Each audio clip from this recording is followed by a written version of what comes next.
Cette semaine, dans le Macronomètre, nous allons évaluer le nouveau délit d'écocide.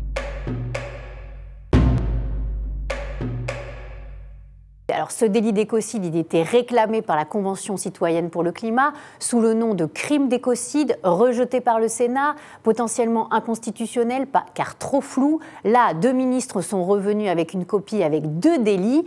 C'est M. Dupond-Moretti et Mme Pompili. Et ce sont deux délits, le délit général de pollution et le délit de mise en danger de l'environnement. Ces deux délits vont être très fortement sanctionnés, beaucoup plus qu'aujourd'hui. Aujourd'hui, il y a déjà des amendes pour atteinte à l'environnement entre 75 000 et 100 000 euros d'amende. Là, on va passer à un niveau très très important avec des amendes pouvant aller entre 375 000 et 4,5 millions d'euros et des peines de prison de 3 à 10 ans de prison pour le délit de pollution. Et puis, sur le délit de mise en danger de l'environnement, et bien là, jusqu'à 100 000 euros d'amende, potentiellement aussi 1 à 2 ans de prison. Donc on voit qu'on est sur une pénalisation très très importante de ces délits, avec un impact forcément très important aussi sur notre économie, qui va vouloir monter une usine dans les prochaines années, potentiellement polluer, potentiellement se retrouver en prison, se retrouver avec des amendes gigantesques à payer au niveau de son entreprise, puisque à la fois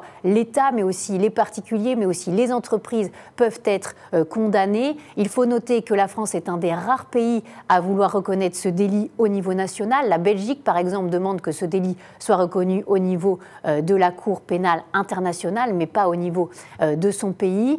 Donc on se retrouve avec une situation de principe de précaution plus, qui va nous coûter beaucoup en croissance pour les prochaines années, d'où la note de 3 sur 10.